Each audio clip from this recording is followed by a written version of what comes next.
Sa mundong hinati ng kapalaran, isa ang umiibig, isa ang umaasa, isa ang nangangarap. Buong pagmamalaking handog ng TV5 ang kauna-unahan, ang walang katulad, at ang pinakamalaki nitong primetime drama serye ngayong 2011, Babaeng Hampas Lupa.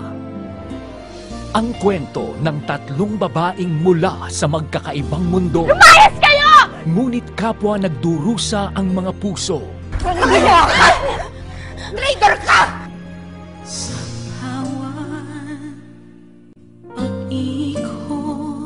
Hindi naman nakikita yung tatay ko! Nagaling anak ko! Ito ang higanteng drama seryeng pagsasama-samahin ang pinakaabangang mga artista sa pelikula at telebisyon. Ang pagbabalik ng timeless beauty of Philippine television, Miss Alice Dixon. Hindi niya ako gusto. Ang tinatanggap lang niya, ikaw at ang magiging anak natin. Ang unang pagsabak sa drama ng bagong prinsesa ng primetime na si Alex Gonzaga. At ang nag-iisang queen of Philippine movies na si Miss Susan Roses. Makulang man sa atin itong sandali. Sa kamay mo, andyan ang dugo ng tatay ko!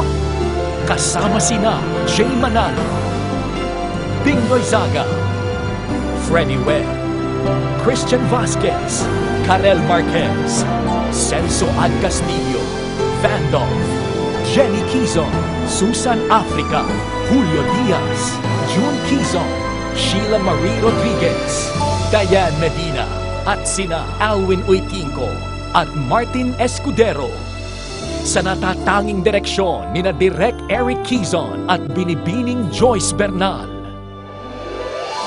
Wala ka na kapatid! Makihati sa pag-ibig. Hindi rin pala Chino yung pinalit mo sa akin. Sumabay sa pangarap. Dahil sa'yo, nawala ang asawa ko. At damhin ang pag-asa. Ikaw ang gusto kong makasama sa buong buhay ko. Pangako ko sa'yo, huwag mo kong iiwan. Ng drama seryeng hinding-hindi ninyo malilimutan. Magbabayad kayo! Babaeng Hampas Lupa. Simula February 7 na. Dito lang sa bagong paborito ng sambayanan, TV5.